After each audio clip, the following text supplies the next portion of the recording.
Hello student, welcome back to my YouTube channel Pratima Shukla official. आज की इस वीडियो में हम लोग डिस्कस करने वाले हैं नेचुरल रिसोर्सेज के टॉप 25 एमसीक्यूज। इस वीडियो को हम पहले भी डिस्कस कर चुके हैं। आज हम लोग यहाँ पर एमसीक्यू डिस्कस करेंगे। अगर आपने मेरा पहले का वीडियो नहीं देखा है तो उसे जरूर देखिए, क्योंकि जो भी क्वेश्चन यहाँ पर पुटअप किए गए हैं उसी वीडियो को उस वीडियो को अगर आप देख लेते हैं तो सारे यहाँ से क्लियर अपने आप स्वयं कर पाएंगे ना। तो चलिए स्टार्ट करते हैं। पहला क्वेश्चन है हमारा कि पृथ्वी की सबसे बाहरी परत क्या कहलाती है? मेंटल कहलाती है, कोर, क्रस्ट या लिथोस्फीयर कहलाती है? तो जो पृथ्वी की सबसे बाहरी परत होती है वो क्या कहलाती है? क्रस्ट कहलाती है। ध्यान रखिएगा कि क्या कहलाती है? क्रस्ट कहलाती है। ऑप्शन सी आपका यहाँ पर सही होता है। नेक्स्ट क्वेश्चन देखेंगे, ओजोन परत वायुमंडल की किस परत में पाई जाती है? तो जो ओजोन परत होती है वो वायुमंडल की स्ट्रेटोस्फीयर में पाई जाती है, यानी ऑप्शन आपका यहाँ पर सही होता है बी। नेक्स्ट क्वेश्चन देखेंगे, वायु का प्रमुख घटक कौन सा है?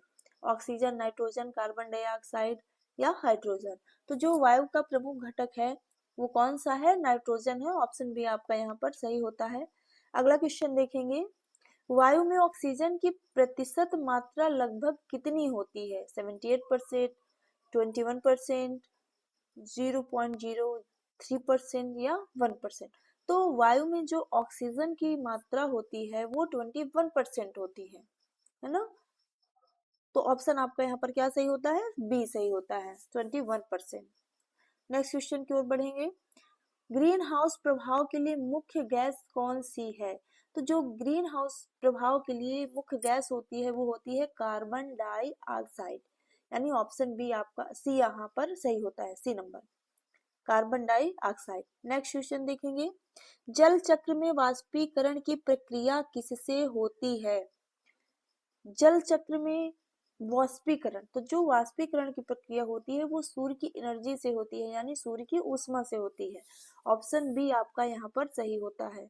अगला क्वेश्चन देखेंगे, अम्ल वर्षा यानी कि एसिड रेन का मुख्य कारण है? Oxygen, nitrogen, sulphur dioxide, hydrogen? तो जो सल्फर डाइऑक्साइड है वो अम्ल वर्षा का मुख्य कारण है, यानी ऑप्शन सी आपका यहाँ पर सही होता है। अगला क्वेश्चन देखेंगे, मिट्टी का निर्माण किससे होता है? चट्टानों के अपक्षय से, जल से, हवा से या आग से?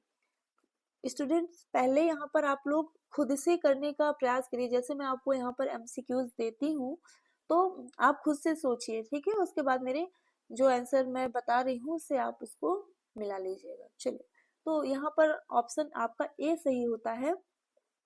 चट्टानों के अपक्षय से किसका निर्माण होता है? मिट्टी का निर्माण होता है, यानी ऑप्शन ए आपका यहाँ पर सही होता है। अगला क्वेश्चन देखेंगे, जैव मंडल यानी बायोस्फीयर में शामिल है केवल भूमि, केवल जल, केवल वायु, भूमि, जल और वायु? तो जो जैव मंडल है यानी कि बायोस्फीयर है उसमें आपका भूमि, जल और वायु सभी शामिल हैं, यानी ऑप्शन आपका डी यहाँ पर सही होता है। अगला क्वेश्चन देखेंगे, ओजोन परत हमें किससे बताती है? इंफ्रारेड किरणों से, पराबैंगनी किरणों से, एक्सरे से, रेडियो तरंगों से? तो जो ओजोन परत होती है वो हमें पराबैंगनी किरणों से बचाती है, यानी अल्ट्रावायलेट किरणों से हमें क्या करती है? हमारी रक्षा करती है, यानी पराबैंगनी किरणों से हमारी रक्षा करती है। ऑप्शन बी आपका यहाँ पर सही होता है। नेक्स्ट क्वेश्चन देखेंगे, भूमिगत जल का स्रोत है क्या है? नदियां, वर्षा, समुद्र, बर्फ?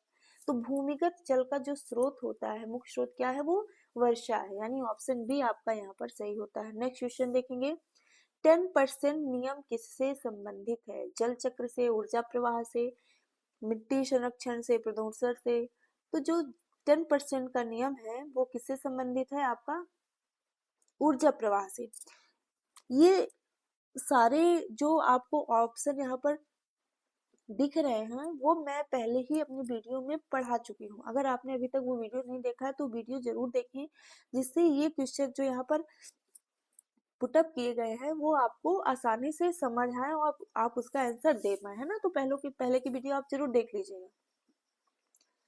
अगला क्वेश्चन देखेंगे, वनों की कटाई से क्या बढ़ता है? वर्षा बढ़ती है, जैव विविधता बढ़ती है, ग्लोबल वार्मिंग बढ़ती है, ऑक्सीजन बढ़ता है, क्या बढ़ता है? तो वनों की कटाई से ग्लोबल वार्मिंग बढ़ती है। ऑप्शन सी आपका यहाँ पर सही होता है। अगला क्वेश्चन देखेंगे, वायुमंडल की सबसे निचली परत है, सबसे निचली परत क्या है? सबसे निचली परत है आपकी टोपोस्फियर। क्या है? टोपोस्फियर। ऑप्शन आपका यहाँ पर सही होता है बी नंबर। अगला क्वेश्चन देखेंगे, कार्बन चक्र में पौधे क्या अवशोषित करते हैं? कार्बन चक्र में जो पौधे होते हैं वो क्या अवशोषित करते हैं? Carbon dioxide. यानी कि ऑप्शन आपका यहाँ पर सही होता है सी, कार्बन डाइऑक्साइड।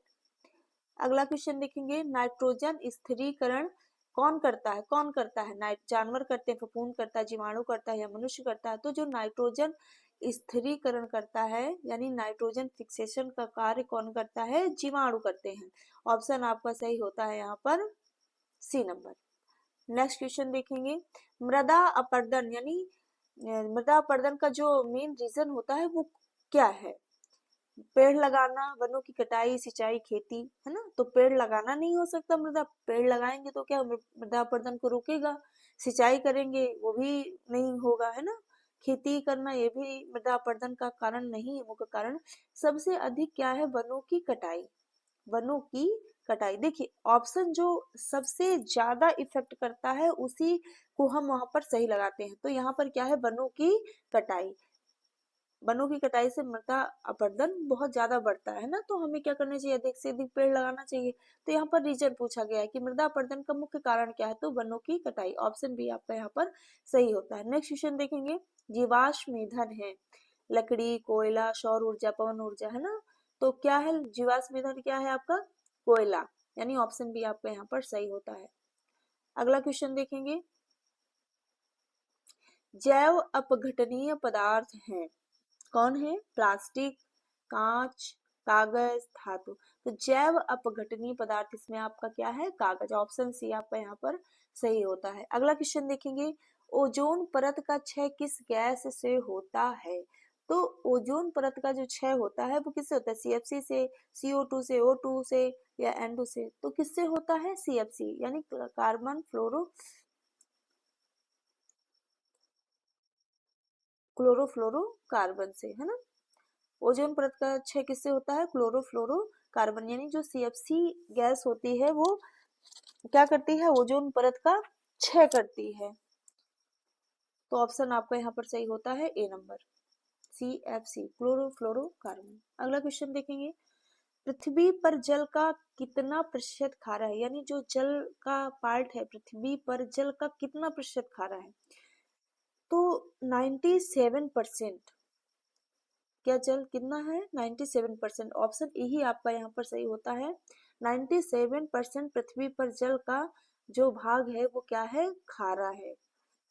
नेक्स्ट क्वेश्चन देखेंगे, खाद्य श्रृंखला की शुरुआत होती है उपभोक्ता से, अपघटक से, उत्पादक से, सर्वहारी से? तो किससे होती है? उत्पादक से। खाद्य श्रृंखला की शुरुआत कहाँ से होती है? उत्पादक से शुरू होती है। ऑप्शन सी आपका यहाँ पर सही होता है। अगला क्वेश्चन देखेंगे, ग्लोबल वार्मिंग का मुख्य कारण है पेड़ लगाना, कार्बन डाइऑक्साइड में वृद्धि, वर्षा, हवा, है ना? तो जो कार्बन डाइऑक्साइड में जो वृद्धि का है वो क्या है? ग्लोबल वार्मिंग का मुख्य कारण है। अगला क्वेश्चन और लास्ट देखेंगे आज का, प्राकृतिक संसाधन है। प्राकृतिक संसाधन क्या है? प्रकृति से प्राप्त संसाधन ही क्या होते हैं? प्राकृतिक संसाधन कहलाते हैं। तो ऑप्शन आपका यहाँ पर सही होता है बी, प्रकृति से प्राप्त संसाधन क्या है? प्राकृतिक संसाधन है। तो बस आज की वीडियो में इतना ही फ्रेंड्स। अगर मेरा वीडियो आपको थोड़ा भी हेल्पफुल लगा हो तो प्लीज वीडियो को लाइक करें, शेयर करें और चैनल को सब्सक्राइब करें ताकि आने वाली अपडेट आप तक पहुंच सके। मैं इसमें पूरा इंटर तक का सिलेबस कंप्लीट कराऊंगी। तो अगर आप 9th 10th 11th 12th में हैं तो मेरे चैनल को सब्सक्राइब जरूर करें, है ना? और ज्यादा से ज्यादा अपने फ्रेंड मित्रों के साथ या अपने भाई बहनों के साथ शेयर करें ताकि उनकी भी हेल्प हो सके। Thanks for watching this video.